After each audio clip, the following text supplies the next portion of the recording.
Muy bien, vamos a seguir conversando este tema y tenemos dos invitados muy especiales para poder profundizar en estos aspectos, porque tenemos muchas preguntas, no tenemos tantas certezas, pero sí muchas dudas. Saludamos a Rodrigo Marcos Quesada, criminalista y presidente del Colegio de Criminalistas de Chile, y también, bienvenido Rodrigo una vez más, muchas gracias por estar con nosotros. Muchas gracias por la invitación. Y también queremos saludar a Juan Youssef, abogado, penalista y ex fiscal. Bienvenido Juan, muchas gracias por estar también con nosotros. Gracias, buenos días.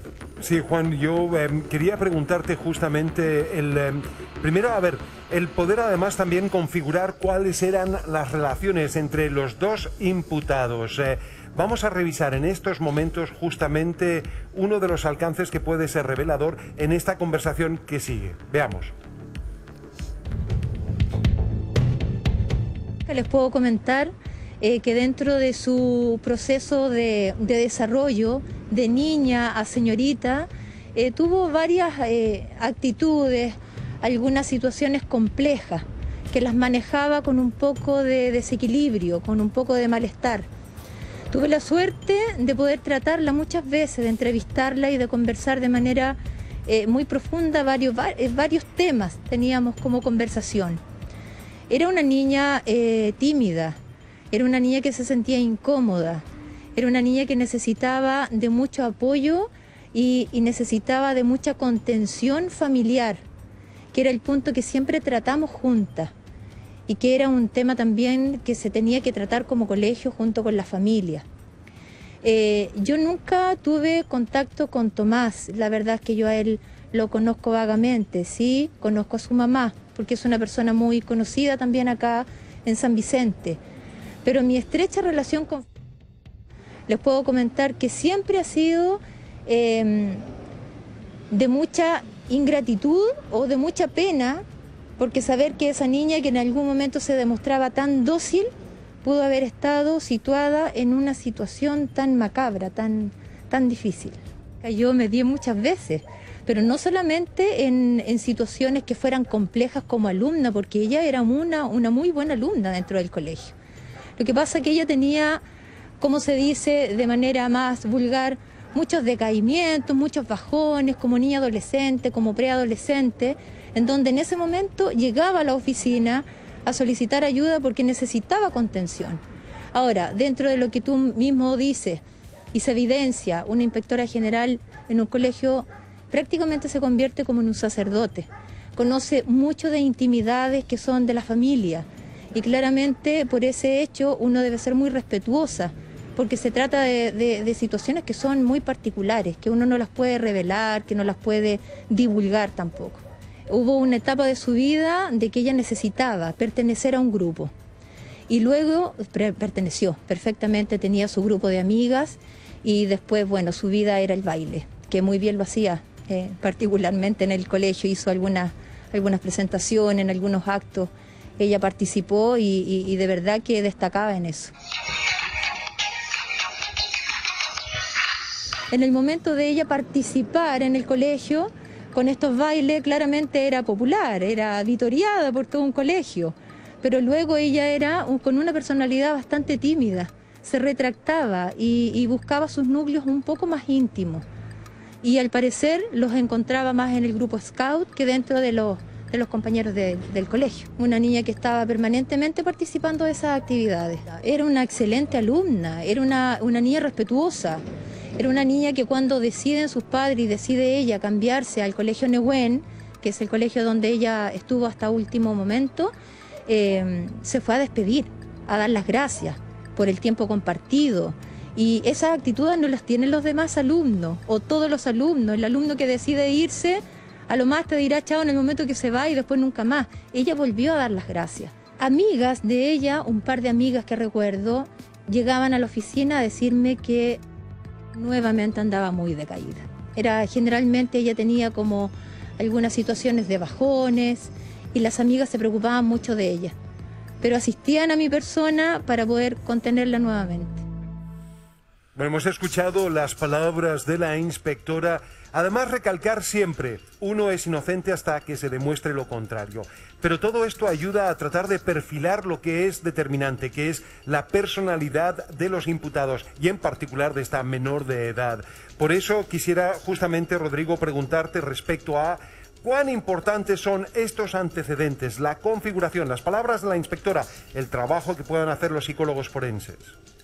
Sí, mira, en relación a los perfiles de las personas que cometen estos delitos, uno tiene que recordar que son un conjunto de características, son fenómenos multifactoriales. Entonces, no solamente, por ejemplo, esta timidez o este retraimiento inicial, no quiere decir que una persona que presenta estas características necesariamente va después a desarrollar conductas violentas.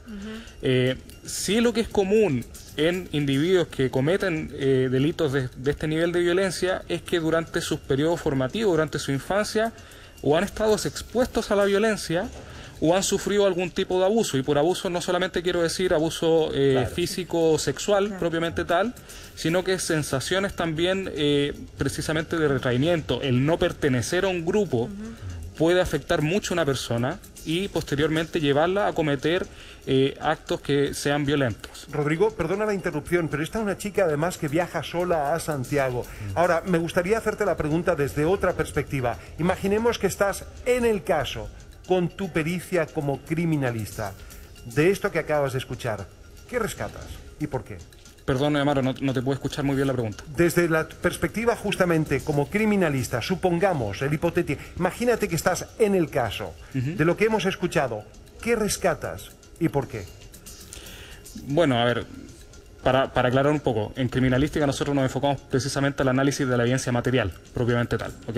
El desarrollo de perfiles criminológicos en la investigación criminal tiene un carácter más bien orientativo, sirve para poder incluir o descartar personas en caso de que hayan sospechosos, y después tiene un trabajo mucho más importante al momento de haber una condena y al momento de haber un trabajo del punto de vista de rehabilitación, ¿ya? Como para dejarlo más bien claro.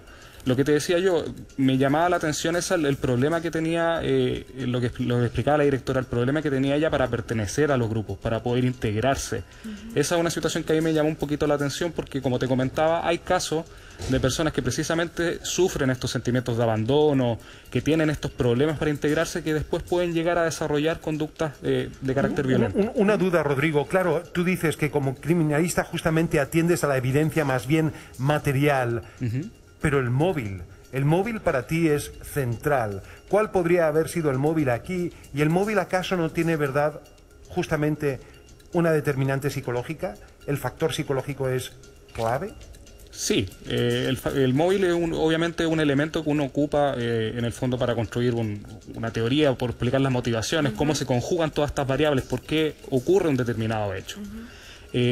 Respecto del móvil, acá ya se ha revelado, incluso por las conversaciones de WhatsApp que nosotros pudimos revisar ayer, de que había un supuesto abuso sexual, que esa habría sido la motivación. De hecho, cuando lo hablábamos con Margarita, también nos llamaba la atención de las características cuando se comete este crimen, de por qué es tan violento, estas más de 300 puñaladas que implican una carga emocional. Dentro de esos WhatsApp hay uno en que ella dice, tú me obligaste. Lo voy a decir, esto fue por celos. También está ese punto marcado ahí.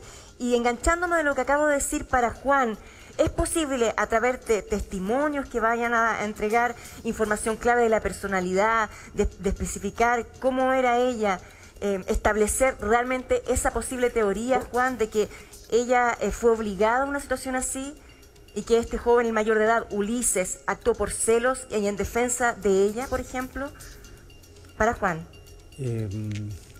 Mira, Tonka, eventualmente de las declaraciones se va a descubrir más o menos el perfil de ambos sujetos, del joven y del adolescente, pero la verdad es que me da la impresión de que actúan en conjunto, o sea, no es que uno prime sobre el otro, sin perjuicio que en algún momento puede haber habido una suerte de encantamiento de la niña sobre el joven, que derivó en esta situación de celo y posteriormente en el hecho que estamos comentando, pero me da la impresión, por lo que yo he visto y alcancé a revisar, que actúan en forma conjunta, o sea, no es que... se lo pregunto porque puede ser una versión en contra de otra versión, y uno se pregunta, claro, ¿quién dice la verdad y a quién se le va a creer finalmente en este proceso judicial? Pero Juan, Tonka, si me permiten además también un segundo, porque hay un elemento clave, así como hay que hacer la presunción de inocencia en el caso de ambos imputados, claro. A ver, también en torno a la vejación sexual, preguntémosle a Juan Pablo Benito, que está en terreno, cuánto crédito también se le da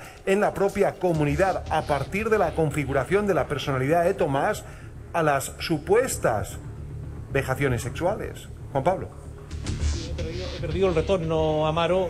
Estaba con... Retomaremos contigo en cualquier momento, Claro, pero lo podemos abordar. Y yo retomo entonces la pregunta que le había dejado nuevamente a Juan, el tema de que son dos versiones, si es que uno piensa que es una pareja que actuó en conjunto, con ideas claras entre los dos, pero cada uno podía entregar una versión diferente en el juicio, y va a ser una versión contra la otra versión, Juan.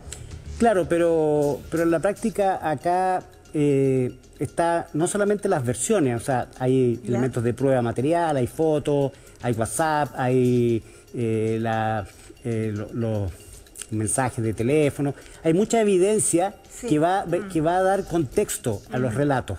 Perfecto. Independiente de eso, ella habla eventualmente de supuestamente una agresión sexual, pero que nunca fue denunciada, nadie la conoció y solamente se esgrime como defensa. Entonces, efectivamente, los jueces tendrán que valorar si efectivamente su relato, si es que ella lo cuenta, es creíble o no, si tiene validez o no, para evaluar, digamos, y ponderarlo al momento de la sentencia. Pero ¿qué peso real pueda tener eso? Porque eso puede ser también un hipotético. Por eso insisto en la configuración de la personalidad. Una persona puede también inventar algo o puede ser real. Entonces, ¿estamos hablando de que va a haber dos juicios en un juicio? Cuando estamos tratando de aclarar un asesinato, ¿vamos a tener también que aclarar si hubo una vejación sexual? ¿Cómo es? No, en este momento estamos investigando obviamente el homicidio, nada más que eso. Pero en la práctica, este relato que ella, o esta disculpa que ella puede esbozar, no justifica en nada la conducta que se cometió. Entonces, lo que pasa es que eventualmente uno lo puede esbozar, o la defensa podrá plantearlo como una atenuante, decir, mira, ella actuó por esta circunstancia en revancha, pero eso no justifica en nada lo que pasó, digamos. O sea, bueno, si me permiten, quiero bajar un poquito a una experiencia personal esta conversación a propósito de algo que dijo Juan Pablo. Espero que pueda retornar para que pueda escuchar este tema, porque quiero preguntarle a él también. Mi hija tiene 8 años.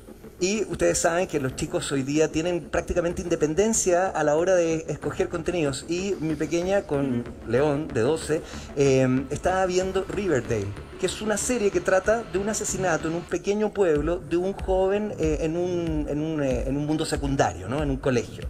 Bueno, corte, después de entender de qué se trataba esta serie, con su mamá decidimos que por la edad simplemente no puede seguir viendo esto, ¿no?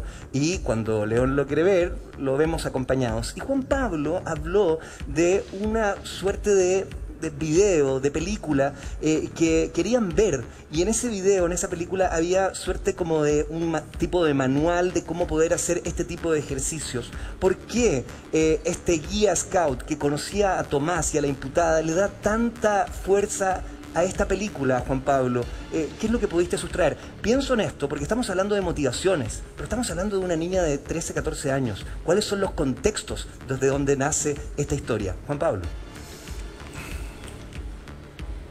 Sí, es muy fuerte. Yo, de hecho, cuando lo escucho en este relato, lo primero que le digo yo a René, esto lo puedo confidenciar, sí, esto me lo cuentan ayer. Justamente ayer hablamos por teléfono con René, con el jefe scout, y me dice, esto me da mucha rabia, esa es la palabra textual que ocupa René. Le digo yo, ¿por qué? Cuéntame, ¿qué pasa, René? No, es que es un tema complicado, y ahí me relata que a él tiene una fuente, pero demasiado cercana, confiable, que le dice que, no sé si un día antes, no puedo anticipar eso, no puedo afirmarlo, no sé si un día antes o una semana posterior al hecho, pide ella ver una película acompañada de otra persona, no sé si sería Ulises, de otra persona, la cual la película la ven completo, la vuelven a reiterar para ver cada episodio de cómo cometían estos hechos. Eso lo cuenta textual René Zúñiga en el día de ayer, y nos confidenció esa parte. Bueno, nosotros, tú nos estás dando y relatando información que las mismas personas se acercan a Juan Pablo Benito, nuestro periodista, y se lo entregan. Por supuesto, si esto fuera así para Juan o para Rodrigo en un proceso judicial donde la última palabra la tiene la justicia, ¿podrían ser tomados estos antecedentes, Juan? Mira, eventualmente, claro, si uno pensara que ellos tuvieron una especie de ejemplo previo, como una especie de manual, claro, o sea, es para considerar solamente que hubo mayor premeditación para actuar, mayor planeamiento, digamos, del hecho, pero más que eso yo creo que considerarlo de otra manera, no sé cómo lo podrían interpretar. Es que yo lo interpreto desde el ámbito de los contextos, porque ya hemos ido descubriendo algunos aspectos de la vida de la imputada, ¿no? Una familia disfuncional, padres separados, una habitación esporádica en casas diferentes, una suerte de automandato, porque una chica de 13 años Sergio, que se va hasta San Vicente, se va de San Vicente a Santiago, sin ningún tipo de control, a mí me parece bastante irregular. Juan Pablo, te escucho.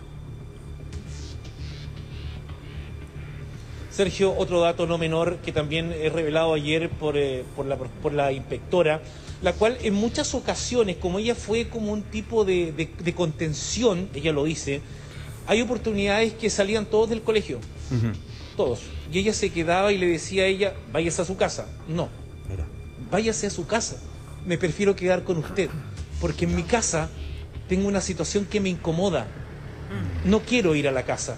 Y esas fueron en varias ocasiones que se vivió ese mismo contexto. Es por eso lo que comentas tú, y quería agregar ese desorden que tiene esta chica entre el colegio y su hogar.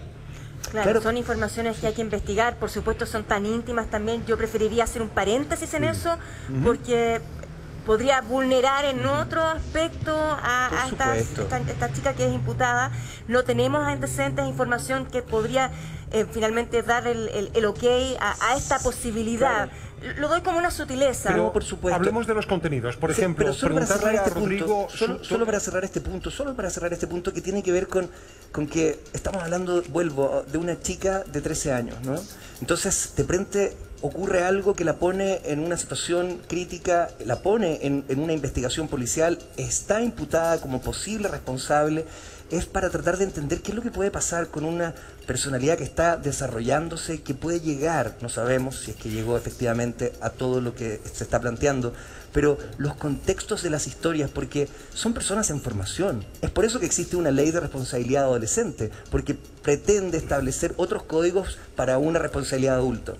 Eso, solo, por eso quería indagar en esos temas que me parecen, por supuesto, tan delicados a la hora de poder entender el motivo. ¿Cuál fue el fondo de esta cuestión? Sí, yo solamente quería preguntarle a Rodrigo lo siguiente. A la hora de recabar evidencia, por ejemplo, en el caso Ámbar, Hugo Humberto Pérez, el supuesto asesino, se requisa efectivamente su teléfono y se ve todos los contenidos de búsqueda que haya podido realizar. En el caso, por ejemplo, de una menor imputada, efectivamente parte de la pesquisa es todo lo que haya podido visionar en la computadora. ¿Esos registros son esenciales, sí o no? Por supuesto, de hecho en este caso tenemos que un elemento esencial son las conversaciones por WhatsApp. Especialmente en los jóvenes pasan una gran cantidad de tiempo con el teléfono celular o conectados a internet, y eso devela muchísimo respecto de sus intereses y sus interacciones que tienen con terceros. Por lo tanto, sí es un elemento sumamente relevante. Acá sabemos que las conversaciones por WhatsApp son parte del juicio, va a ser un elemento de prueba. También tengo entendido que hubo, a partir del mismo peritaje que se hace en los teléfonos celulares, también hubo geolocalización que también permitía en el fondo desarrollar, posicionarlos en el sitio del suceso, y también para desarrollar una cronología.